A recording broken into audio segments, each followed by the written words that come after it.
I watched the new Super Mario Galaxy movie. Here is my spoiler for your review. I am a huge fan of the first movie, and I kind of feel like whatever they did in the production process of this movie, I think maybe they fired whoever came up with all the ideas that I liked in the first movie, because I really disliked this one. And it's nothing against the production studio or the cast or anything. Well, maybe it is about the production studio, because I feel the same way about this movie that I felt about Despicable Me 4. It feels like it's a bunch of TikTok clips put together into a movie. It doesn't feel like it is one cohesive movie. It feels like it is scene by scene.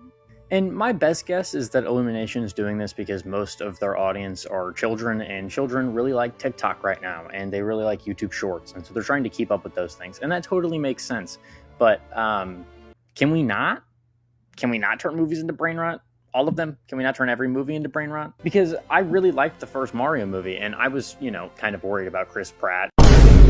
But I think that all of them are phenomenal, including Chris Pratt, who I don't really like. But like Charlie Day and Anya Taylor-Joy are fantastic. Keegan-Michael Key is one of my favorite comedians of all time. Donald Glover is one of my favorite musicians of all time. I like Jack Black, but he was bland in this one compared to the first one too. I feel like this movie was missing the essence of the first one. The first movie had like 4 different storylines going on at the same time that were all for individual characters, but also for the overall story.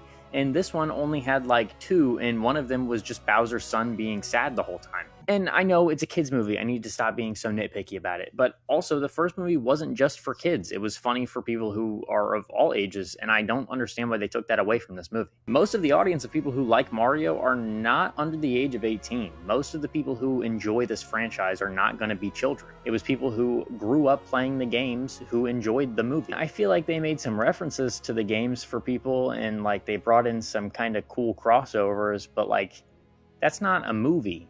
That's a TikTok clip. I know I'm going to get some flack for this because a lot of people did enjoy this movie, but a lot of people enjoyed Despicable Me 4, and I thought that it was actual brain rot. I walked out of the movie complaining about it. And I don't feel like I often do that. I enjoy almost every movie that I watch. So like it's kind of hard to, accurately judge whenever I dislike something like this. Especially whenever it's such a big platform movie and it's Nintendo. But I really like this cast for the most part, and I dislike the fact that they're being treated in the way they are with the story.